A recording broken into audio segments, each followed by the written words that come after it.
दोस्तों, मैंने एनडीटीवी छोड़ दिया है। खतरा होके भी मैं तूफान से जंग लेता हूं। मुझे बचाना समंदर की जिम्मेदारी है। कुछ नहीं होगा तो क्या होगा, तजुर्बा होगा।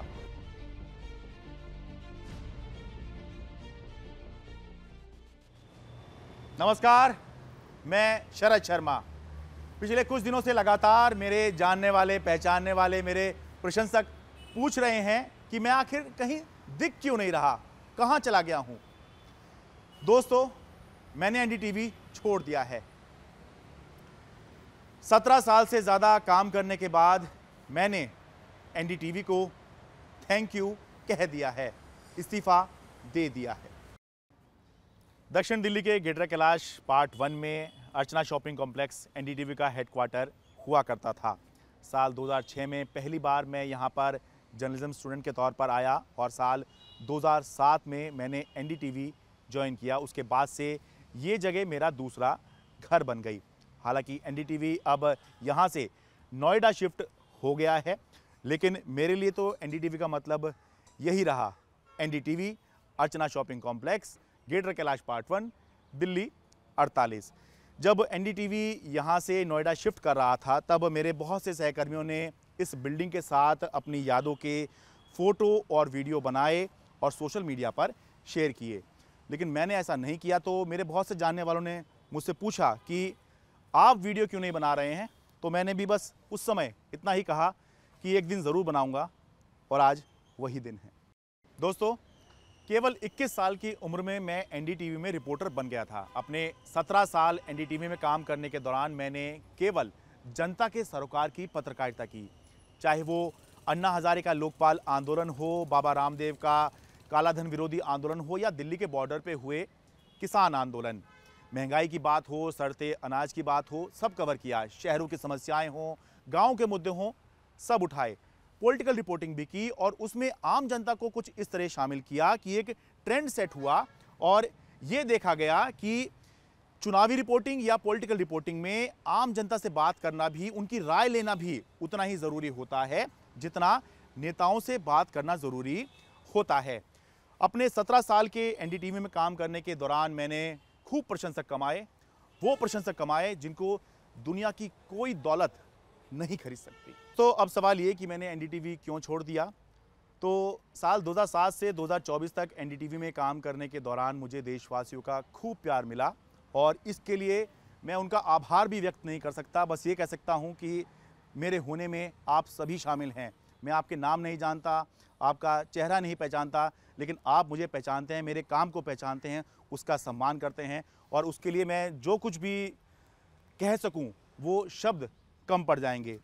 एनडीटीवी का भी धन्यवाद, खासतौर से पुराने एनडीटीवी मैनेजमेंट का, मेरे सभी सहकर्मियों का, मेरे बॉसेस का धन्यवाद, क्योंकि आज मैं जो कुछ भी हूँ उसमें एक बहुत बड़ा हिस्सा, मुझे बनाने में एक बहुत बड़ा हिस्सा उनका भी शामिल है। नए एनडीटीवी मैनेजमेंट का भी धन्यवाद कि उन्होंने मुझे प्रेरित किया कि मैं आरामदायक ज़िंदगी छोड़कर एक संघर्षपूर्ण जीवन इख्तियार करने चल पड़ा हूँ। दोस्तों, पिछले 2 साल के दौरान जब एनडीटीवी में कुछ बदलाव हुए 2 साल पहले, तो उसके बाद से राह चलते लोग मुझे मिला करते थे और ये कहा करते थे, पूछते थे कि भाई साहब, आप अभी भी एनडीटीवी में हैं क्या? हमने तो एनडीटीवी देखना छोड़ दिया। लोग ये कहा करते थे कि हमने तो रवीश कुमार के जाने के बाद से ही एनडीटीवी देखना बंद कर दिया है। लोग ये भी कहा करते थे कि बस शायद आप ही बचे होगे पुराने लोगों में, बाकी सब तो पुराने लोग यहाँ से जा चुके हैं।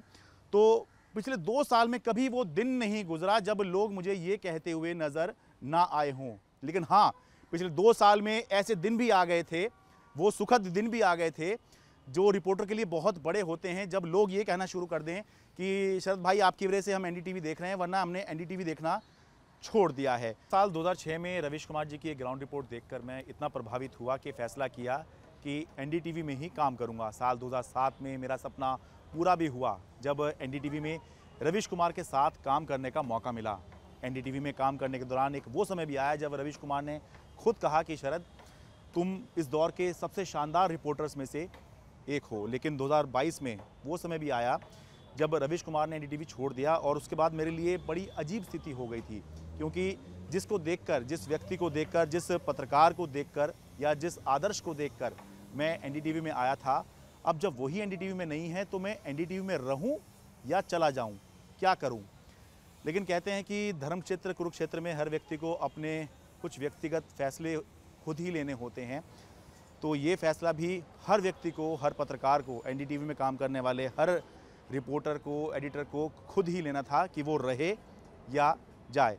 तो मैंने फैसला किया कि कंटिन्यू करके देखता हूँ, काम आगे चालू करके देखता हूँ। कुछ नहीं होगा तो क्या होगा, तजुर्बा होगा। दोस्तों, पिछले 2 सालों में मैंने खूब मेहनत की, पहले की तरह ही मेहनत की, लेकिन काम में मन ही नहीं लग रहा था। अब आप पूछेंगे कि मन क्यों नहीं लग रहा था? अरे यही तो सवाल मैं खुद से पूछ रहा था कि भाई काम में मन क्यों नहीं लग रहा है। दोस्तों, एनडीटीवी असल में चैनल नहीं, एक सोच थी, एक विचार था जो कहता है कि पीड़ित, वंचित, शोषित और कमज़ोर की आवाज़ बनो, उसके मुद्दे उठाओ। एनडीटीवी की एक पंचलाइन भी हुआ करती थी, कमज़ोर को देते ताकत हम, बलवान पर रखते कड़ी नज़र। तो एनडीटीवी में रहकर मैंने तो यही पत्रकारिता सीखी और समझी थी। और शायद नई कंपनी में या नए चैनल में, जो चैनल का स्वरूप बदला, उसके बाद में जो नया चैनल ये था, उसमें काम करने का शायद इसी वजह से मन नहीं कर रहा था। हालांकि मैं इसमें किसी की आलोचना नहीं कर रहा हूं, क्योंकि कोई भी व्यक्ति या कंपनी चैनल को अपने हिसाब से ही चलाता है, इसलिए कोई कुछ कर रहा है तो उस पर मैं कोई टिप्पणी नहीं कर रहा हूं। लेकिन ये है कि अगर आपको जहां पर आप काम कर रहे हो काम ठीक लग रहा है तो आप काम करो, नहीं तो आप अपने रास्ते बदल लो। तो मैंने भी वही किया, अपना रास्ता बदल लिया। अब आप कहेंगे कि ये फैसला लेने में मुझे 2 साल का समय क्यों लग गया? तो दोस्तों, असल में बात यह है कि इस 2 साल के दौरान रोज़ाना मैं अपने आप से जूझता रहा, खुद से पूछता रहा कि ये जो मन ना लगने की बात है, मन ना लगने की समस्या है, कहीं ये भ्रम तो नहीं है? क्योंकि आम जीवन में पत्रकार रोज़ाना इसी तरह के या इन्हीं तरह के विचारों से जूझता है, या इन्हीं तरह के विचारों पर अपनी मंथन या मंत्रणा अपने भीतर चलाता है। साल भर पहले मैं लगभग फैसला कर चुका था कि चैनल छोड़ देता हूं, लेकिन उसी दौरान मेरे जीवन में एक बहुत बड़ी दुर्घटना हुई। मेरे पिता चले गए और इस घटना ने मुझे बहुत कमज़ोर कर दिया। और जो मेरे वरिष्ठ जन थे, जब उनको पता चला कि मैं चैनल छोड़ने का मन बना रहा हूं, तो उन्होंने भी ये सलाह दी कि अभी एक झटका खा चुके हो, एक और झटका खुद को और अपने परिवार को कम से कम अभी तो मत दो। मैंने अपना काम जारी रखा, लेकिन हर गुजरते दिन के साथ राह चलते लोग मिलते थे और कहते थे कि भाई, आप सच्चाई को बुलंद आवाज़ में देश के सामने रखते हो, ऐसे ही रहना, कभी बदलना मत। सच मानिए, ये सुनकर खुशी से आंखें भर जाती थी कि मैं इस काबिल हो पाया, कितने ही लोगों की उम्मीद बन पाया। ये सब सुनकर ऐसा लगता था मानो भगवान ही आम जनता का रूप लेकर कह रहे हों कि अपने बारे में बहुत सोच लिए, अपने लिए बहुत जी लिए, अब ज़रा समाज और देश के बारे में सोचो, उनके लिए जियो और इस नौकरी के सीमाओं से बाहर निकलो। दोस्तों, मेरे जैसे एक आम मध्यम वर्गीय परिवार के व्यक्ति के लिए ही नौकरी सब कुछ होती है, लेकिन नौकरी में रहकर आम लोगों की मुझसे जो उम्मीद है उसको मैं पूरा नहीं कर सकता, क्योंकि नौकरी एक दायरे में रहकर होती है। लेकिन फिर सवाल ये भी है कि अगर मैं नौकरी छोड़ दूंगा तो अपना घर कैसे चलाऊंगा, और नौकरी छोड़कर जो करूंगा क्या वो काम इतना चल पाएगा कि मेरा घर चल जाए? तो ये सब कुछ सवाल मेरे सामने थे। यानी कि एक तरफ दिल था, एक तरफ दिमाग था। दिल ये कह रहा था कि आम लोगों की मुझसे बहुत उम्मीदें हैं कि मैं बाहर निकलूं, कुछ अलग करूं, कुछ नया करूं, और दूसरी तरफ दिमाग कह रहा था कि परिवार के बारे में, अपने निजी परिवार के बारे में भी सोच। तो यहाँ पर दिल और दिमाग की लड़ाई हो रही थी।